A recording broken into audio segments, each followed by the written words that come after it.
extend a hearty welcome to all our listeners to the podcast by the Center for Comparative Constitutional Law and Administrative Law. It is our pleasure to introduce our esteemed guest for the podcast today, Dr. Seema Kazi. Dr. Seema Kazi is an associate professor at the Center for Women's Development Studies, New Delhi, and an accomplished author and scholar. Her expertise extends to multiple areas like gender, conflict, politics, governance, and cultural studies, with a specific focus on the intricate dynamics and interplay of all these factors in Kashmir.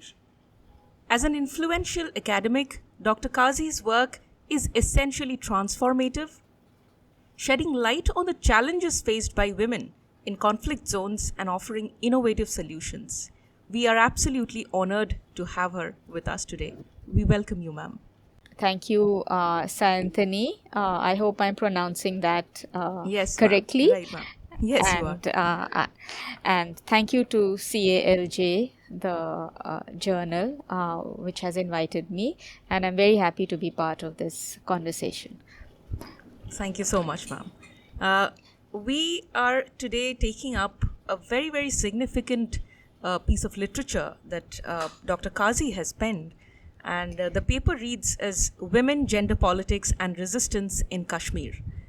So before we begin with our questions and understand the perspectives of the author, let us first understand what this paper deals with and what are the core arguments presented by this paper.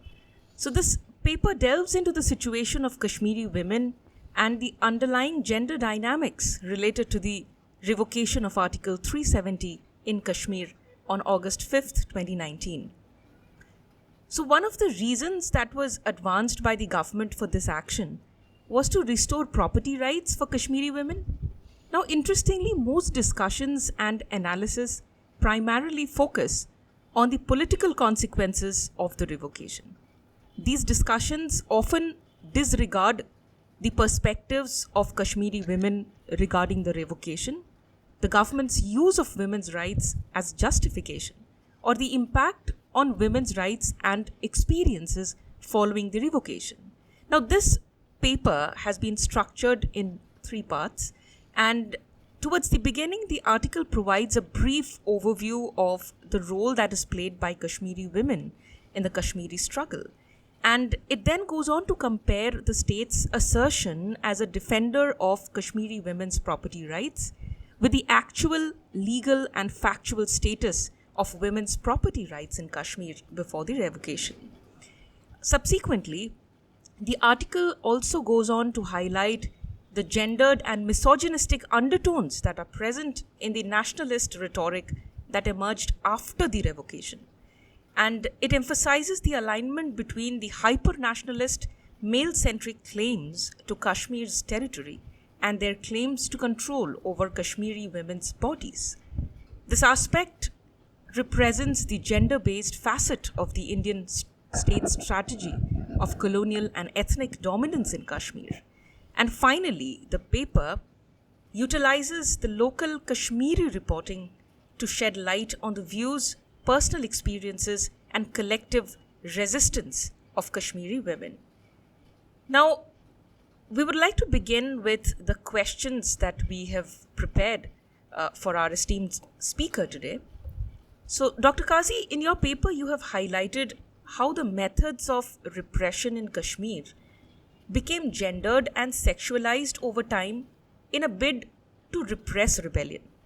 And you've also highlighted how these repressive practices have permeated the socio-cultural private space. Now, is it possible for you to explain how this has been systematically achieved and ingrained to establish a firm narrative that sees gender exploitation as an easy means for the attainment of political ends? Now, continuing further, does this occur due to ingrained biases of the personnel who are posted in such scenarios, or are there any other reasons for this? Now, how do we address this effectively? Over to you, Dr. Kazi. Thank you for your question. Let me begin by just pointing out that sexualized repression has a long history in modern India, and Kashmir is a later entrant to this very unfortunate and practice. This particular form of repression has been there in the Northeast. I am aware of cases in Nagaland and also in Manipur, where you had in that infamous protest against sexualized violence at Kangla. I think it was 204, and the killing and alleged rape of Manorama Devi. And there is literature also regarding Nagaland. These are the two places where I'm aware of documented cases apart from Kashmir. So that's one. It is not only restricted to Kashmir, but it has been replicated there.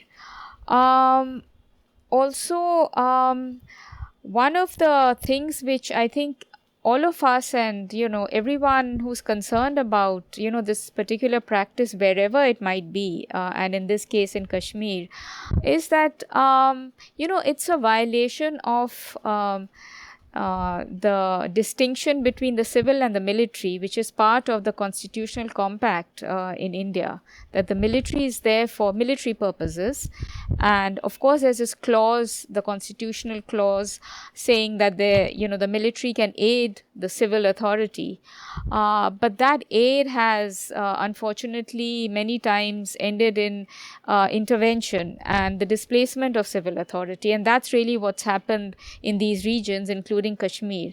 So I would say that, having kind of dissolved the boundary between the civil and the military, this has paved the way for a very disturbing and also very, painful violation of people's rights, especially women's rights, because then the military has become, as I argue in my book on Kashmir, I haven't said that as much in my article, but one of the main arguments in my book on Kashmir several years ago was that, this is a sort of abuse of the military in a way, because the military is not meant to play this role. Various governments, have shied away from political solutions, and they have tried to manage the conflicts by using various methods of repression, including gender-based violence. So that's, the kind of background. And then your question regarding how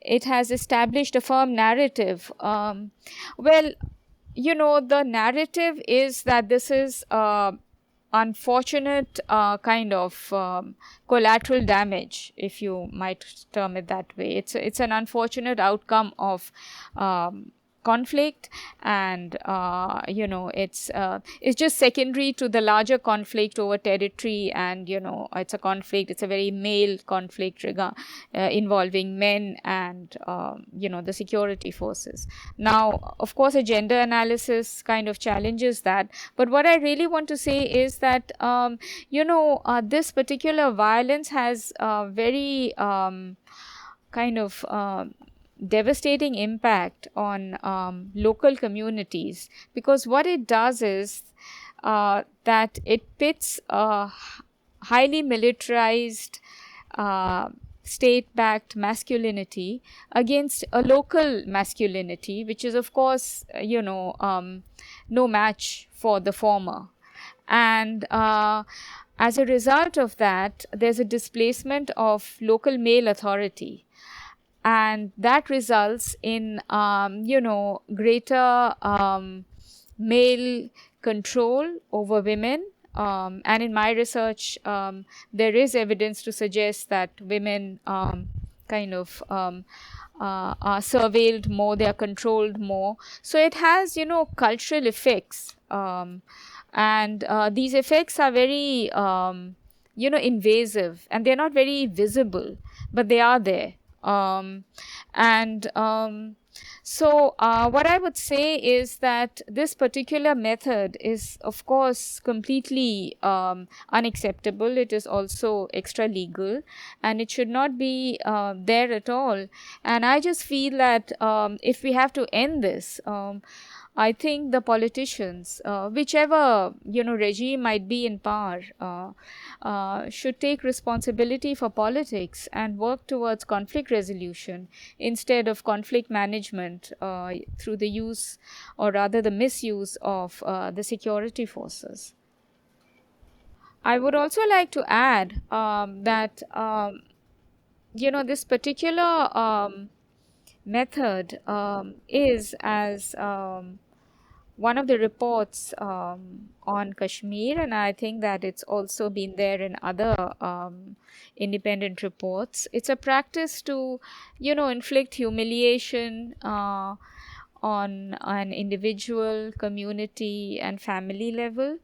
And what it does is to send a message of coercion and degradation and humiliation to entire communities. So it is very effective, and it produces a climate of fear and insecurity in general.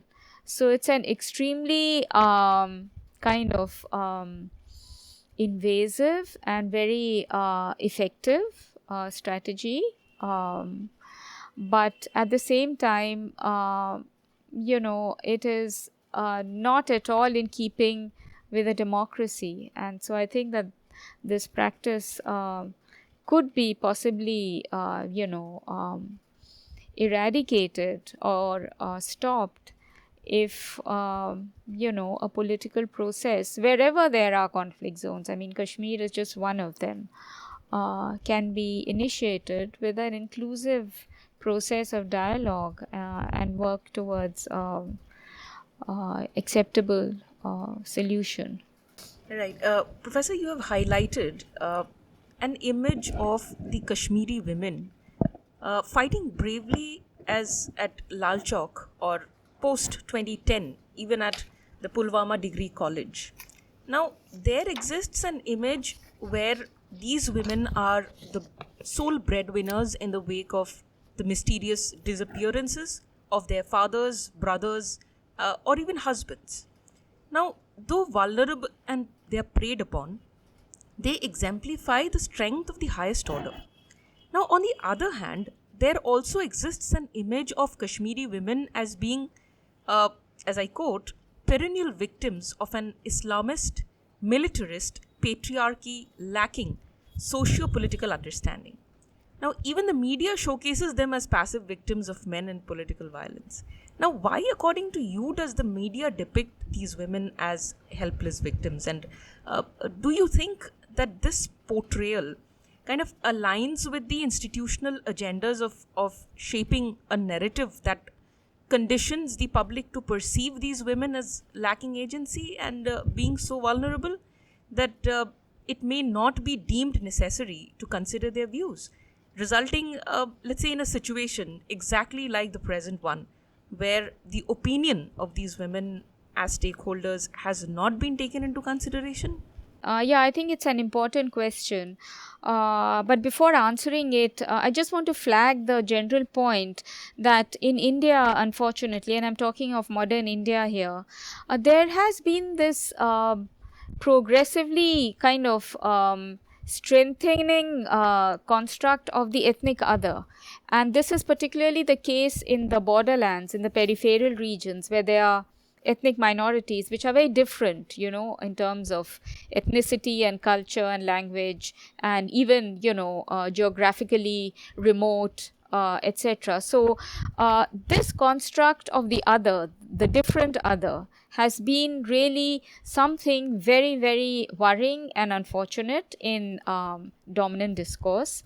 And this has certainly come into play in Kashmir, where the earlier phase of the struggle, which was an armed struggle, and there were, non-state actors from across the border, and There were, there was that kind of led to the narrative of, Kashmir being all about just territory and, an Islamist patriarchal militancy, and which was backed and supported by, the Kashmiri kind of deviant, recalcitrant, defiant, rebellious, disloyal subject. And that kind of legitimized, in a way, various narratives, including the narrative of, Kashmiri women being victims of Islamist militarist patriarchy, or Kashmiri women being agencyless victims of, Kashmiri Muslim culture, etc. So that is, one important factor, which, the construct of the ethnic other. And this particular construct has also, in the case of Kashmir, taken on a special edge because of India's dispute with Pakistan over Kashmir. So, it's like, it's not just an Islamist patriarchy in Kashmir, but it's a Pakistan-backed Islamist patriarchy, and of course there were Pakistan-backed militants. So that kind of legitimized this particular very gendered discourse about Kashmiri women and victimhood. But this was kind of a construct which emerged during the first phase of the Kashmiri struggle, and as my article has briefly mentioned, the struggle has gone through various phases. And what has come out particularly after 2010 is something which was not very visible because of, the territorial kind of dimensions of Kashmir, India and Pakistan, militancy, terror, national sovereignty, national security.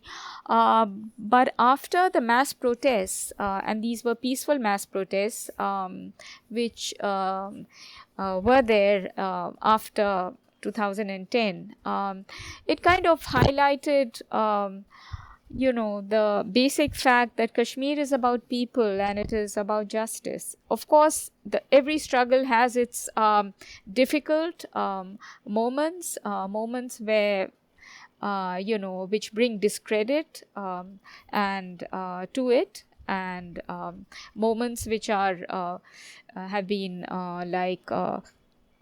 politically unacceptable, especially in terms of the killing of civilians, etc., and the use of gender-based violence. But basically, I would say that because Kashmir is about people and justice, therefore, one can kind of look at it from that perspective, and if we do that, then it is possible for us to understand that the conflict is not so much about Pakistan as it is about the tragedy of a people and their sentiments or their aspirations which clashed with the imaginaries of the modern Indian nation state. But what this particular gendered kind of stereotype about women being appendages or victims of Islamist patriarchy is because if it's an outcome of the erasure of history, I would say, because if you don't give a historical background, or if you don't have a historical understanding of the conflict, then it's very easy to kind of come up with these stereotypes and discredit the struggle or the conflict as just a Pakistan-backed Islamist conspiracy against the Indian state, and then also look at Kashmiri women as appendages of that larger, conspiracy. But if we, look at the history, then we come to a better understanding of, women's role and women's agency, and also we come to an understanding, perhaps a critical understanding, of why Kashmiri women don't really figure in mainstream narratives so much. Because firstly, the narrative itself has dehumanized and discredited the Kashmiris so much that no kind of voices of the Kashmiris are really conveyed to the public at large. And if the Kashmiri voices are kind of silenced or, considered devoid of any kind of, critical political thought or agency, then Kashmiri women are just ignored as stakeholders, and they are just then represented exactly as I have suggested in the paper, that they are viewed and perceived as appendages of the Islamist militancy, and that's why even their views or their concerns or their interests it's simply not a matter of concern, because they are discredited. So I think the construct of the ethnic other and the construct of the ethnic other as a danger to the nation, I think these constructs are very unfortunate, but they have unfolded over the decades, and they have much to do with actually various regimes ducking the political kind of responsibility to engage in a constructive dialogue with the people, in this case the Kashmiri people, and reduce conflict to discrediting an ethnicity and kind of representing it as devoid of any rational thought or any kind of progressive or positive agency, and just being an appendage. And I think that that's really unfortunate, and women have certainly paid the price. So that would be, that's how I see it, and that would be my response to this question. So we come to the third question to our speaker. This relates to the institution of marriage. So marriage has historically been seen as a means to acquire property or even cement political alliances. Now, eventually, this has also found a place in legislations. In fact, many sociologists view protection of private property as a reason behind entering into marital associations and raising families. In light of this, do you think that such preservation of women's property, even though previously cemented in Sushila Sone, has a positive impact on this saga in any way, especially in light of the recent ruling that pronounces women as co-parceners by birth? Well, thanks for the question. I think my answer is rather brief here. Yes, well, firstly, the recent ruling is an important one.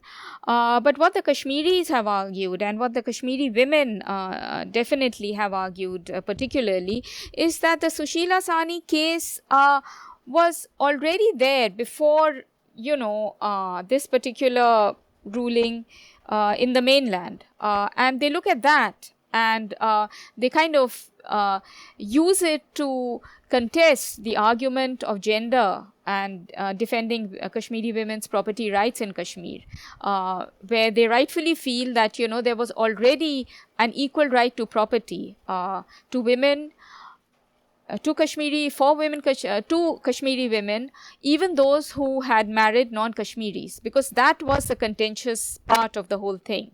That in the earlier decades, there was a little kind of clause or a piece of paper which used to be attached saying that, your Kashmiri Muslim women's property rights were valid until marriage. And there was a question mark, because what was left unsaid was that if you marry a non-Kashmiri, then your rights may not apply. And this was contested, and then it was rightfully righted by the Kashmir High Court in the Sushila Sani judgment. So I would say that, the judgment in the mainland has not very much influence on, this particular legal fact of women's property rights in Kashmir. Professor, you have highlighted in your article that in the evolution of the Kashmiri struggle, and it's quite fascinating to see how women sometimes chose peaceful civic opposition as a means of political expression, like in 2010. And many young Kashmiri women have embraced cultural practices like wearing a headscarf, which at times dovetailed into mischaracterizations of them as passive victims. Now, this raises parallels with contemporary global movements such as climate change activism led by youth figures like Greta Thunberg, who draw on cultural expressions for peaceful resistance. Now, given these parallels, could you delve into the specific cultural practices that Kashmiri women have employed in their peaceful resistance, and how these practices have enabled them to assert uh, their subjectivity as self-aware political actors? And in this context, how might we better understand the role of culture as a potent tool for non-violent protest and advocacy, both in Kashmir and within the broader global landscape of contemporary movements for change? What is your view on this, Professor? I think this is an important question, and I think that I think it's important to understand that Kashmir is a very close knit ethnic society, and there are very close kinship and communal ties. Although, of course, there are kind of fragments. There are different sects, and there are Shia and Sunni, and there are Gujars and Bakarwals, and there are Kashmiri Muslims, etc. But there's an overarching sense of a collectivity, and this is what has been the fulcrum or the pivot of women using culture as a refuge, not just against, the violence and the loss and the despair and, the dispossession, but also as a means of, emotional support among, communities. I've witnessed that particularly in the neighborhood, where women of the neighborhood engage in certain civic activities like helping, for example, widows, those particularly who are known as widows whose husbands have been disappeared, or also helping indigent families, or simply just meeting, within the home, which acts and functions as a refuge against the larger space of the public, and the kind of violence and discrimination and the sense of insecurity and fear which is there in the public. So then culture and cultural communities become a kind of refuge, a kind of means of solace, a source of strength, a source of, maintaining bonds of the community. And also, I think, and I have personally witnessed, and I've been also part of these enactments, gatherings over food, where women talk about their stories. But again, these stories of, difficulty, loss, worry, sometimes trauma, depression. Doing it collectively then takes on another meaning, and it becomes a means to overcome the sorrow and the despair. And so, the cultural bonds among women and, of course, a larger community then function as not just a means of resistance, but also a way to survive the outside, which is, fear, insecurity, violence, etc. And then, of course, we have Kashmiri women have done that a lot. They've used memory, as a means to kind of overcome the memory of loss. So there have been, women's initiatives to, well, firstly call for public accountability, but then, they are no longer there now in the present context. So then memory within the home is used to not just recollect, but to forge bonds of solidarity among a larger community which has also experienced similar loss. So that's another way how Kashmiri women use culture and community as tools of survival in a very difficult context. And then there have been songs. I know of one particular all women group, the Zanan Wanan. It is a Kashmiri group. It sings songs, and there's this particular song called Vakchu Gava, which means time as witness. This song has been used not just to keep alive the memory of suffering and the sorrow and the loss, but also again as a means of getting together, bonding together, and feeling a sense of the collective, and feeling a certain kind of strength in facing the future. And in addition to that, there's writing, and I think there's a lot of that very creative writing, by Kashmiri women. And then, as Uzma Falak, she's a Kashmiri writer, and she's also an artist. And she writes of women creating a voistan, which is an all women kind of space where women sing songs and, they clap and they laugh and they, eat and drink together.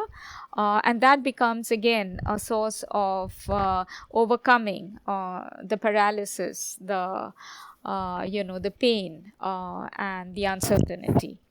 So all these cultural expressions, whatever they might be, they are at the same time linked to women's and people's experiences, and that is why they are extremely important. And that is why I think your question is important, because culture and cultural communities are increasingly a source of strength and solidarity, and they also act as a counter to dominant narratives about Kashmir and Kashmiri women and Kashmiri culture.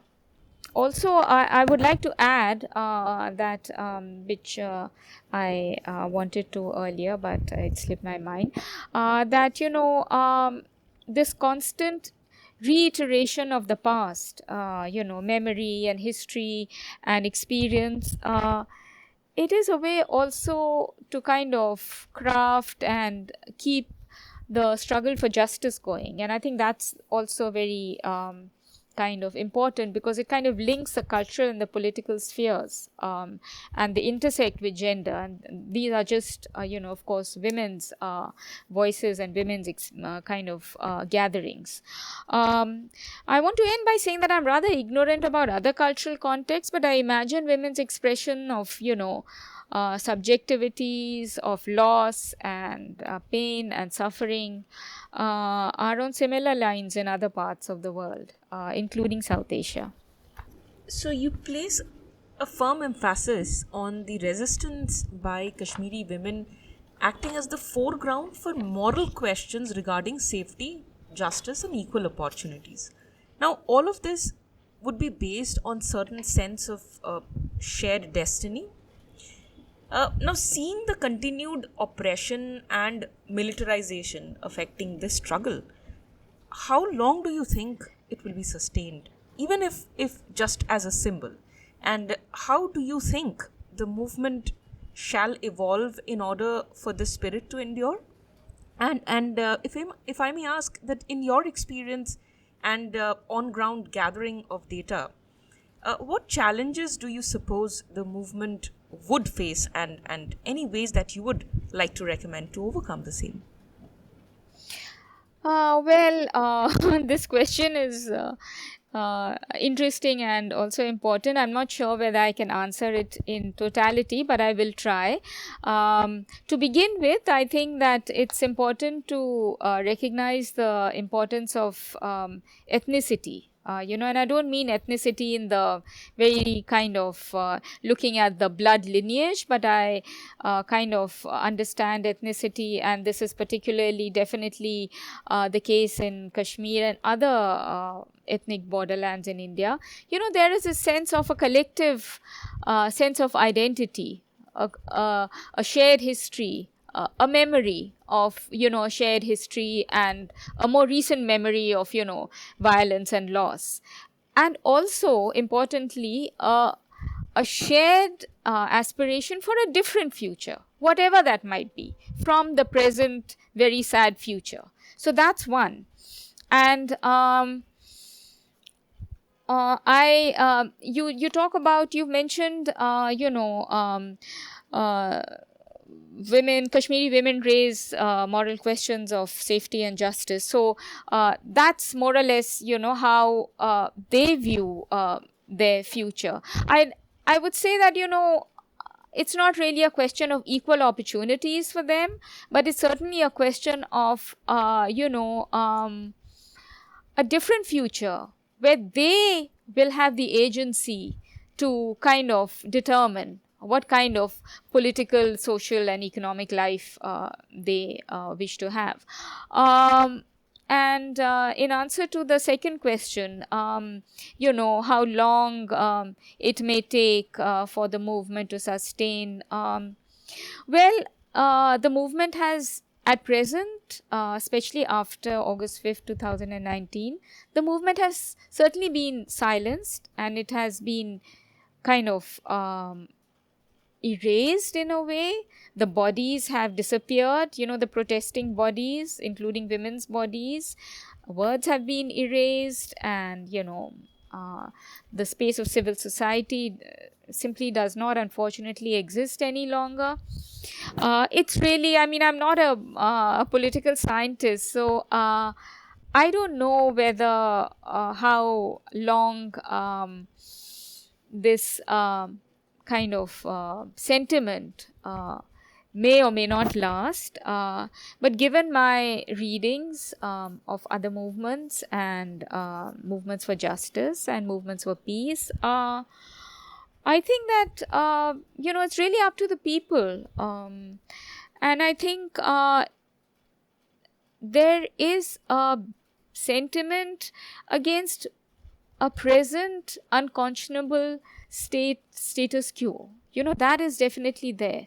That the status quo is just so utterly intolerable that the sentiment is against that. Now, whether, it will exist in the present shape, or whether it dies down, or whether it takes another form altogether, I can't speak for the people, so I cannot predict. But I think I would say in the end that to resist, unjustified oppression and hope for peace and justice is human. And to that extent, I think that people's aspirations for a better future, I think that they shall continue. All right. So, as and when we read the paper, there seems to be a bifurcation of patriarchy that is applied to women in both emerging factions, where we see both the emerging factions, they act to their detriment.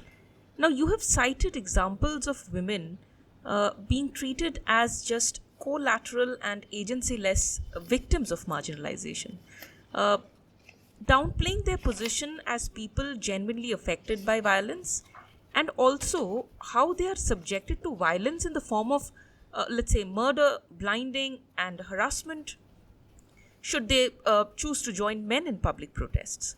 Now, looking at how non participation would lead to their classification as voiceless and agencyless victims, and how participation would lead to instances of violence, how would you suggest the women voice their concerns and actively partake as affected parties?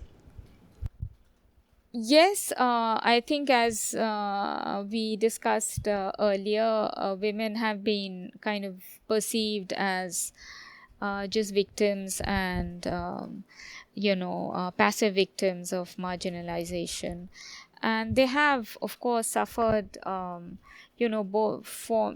forms of both indirect and direct violence.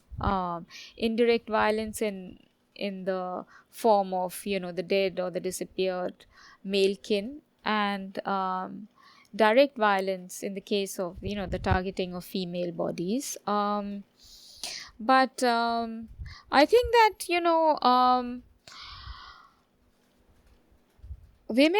Kashmiri women have always articulated their concerns, but their concerns and their voices have also been shaped by the changing contours of the struggle. So that's a rather long kind of longer discussion of how women's roles have changed. But I think that one of the things which really came up during my conversations, during my research, and this has been voiced consistently, is that mainland women, Kashmiri women feel that mainland women in India have really abandoned them. They have not engaged with a kind of with conversations about them. They have misunderstood women's concerns in Kashmir. And I think that one of the points of discord which the Kashmiri women brought up, and which I do agree, kind of not misrepresented, but narrowed down their concerns, because in the mainland the concerns largely are about women's human rights and patriarchal oppression, whereas for Kashmiri women, and they have said this first, perhaps not so insistently, but now very much in their own ways, in writing and poems and songs, etc., that Kashmiri women have kind of always wanted an end to the militarization and the repression and the occupation. And in this particular respect, they got little support from the mainland. And I think that this is something which I think should be highlighted more than it is. And I think this would certainly, convey the concerns of Kashmiri women more accurately than is presently the case. Because I think the present dominant narratives kind of reduce Kashmiri women to, Islamist patriarchy and, just being appendages and passive victims. I think that I hope that this happens, because as the aftermath of August 2019 kind of indicated, there was a silence in mainland India, with very few exceptions, of course, but there was a silence, and I think that that's very worrying. And I think that there should be a greater engagement with the women in Kashmir. And that's the way to kind of open up the debate about, women's concerns. And of course, there are concerns about patriarchy. But that's not the real concern. The real concern is within the larger overarching equation of dominance between, a very, very kind of powerful state-backed patriarchy and a localized cultural patriarchy, which is no match for, the armed patriarchy. And that's what the Kashmiri women wish to convey. And that's what I think also women elsewhere, particularly all of us, need to also understand and talk about. So that would be more or less my response. Right. So, Professor, I come to the last question for this podcast. Now, this is a purely constitutional question, of course. Uh, Now, considering the lack of media coverage due to both dominant narratives and governmental overreach and infringement that we see in the form of internet bans and several instances of free speech violations alongside the military control. Now, how would you think further research could be conducted on the probable solutions that you have proposed, especially the empirical analysis regarding the changing landscape of both the repression and the opposing responses? Yeah, thank you for this question. I think that's really important. I think it's really worrying and it's been really terrible, the kind of the media coverage, the dominant media narratives, and then also the internet bans and the curbs on free speech. Because they've really like also fundamentally kind of affected civil society, local civil society. And they have also kind of, created a silence, an absence. And I would say that although women have, always tried to kind of raise their concerns. Right now, the voices are silenced because of, as you mentioned, the curbs in place. And although the internet ban is no longer in place, free speech and assembly is still not allowed. So I think that in the absence of bodies in public spaces, and with the voices silenced, and with words also silenced, then I think that it makes the situation very challenging. And I really think that, looking back on our conversation, I think that, it is really up to the um, government to, end this very worrying state of affairs there, because it's basically, as I said, conflict management through repression. So I think more advisable and certainly more democratic way to kind of work towards some kind of changing the landscape is to engage in a inclusive dialogue, where women, Kashmiri women, would be an integral part of that dialogue, so they can also voice their concerns and interests, and policies can be shaped and informed, also keeping into account the gender concerns of women. I hope that is.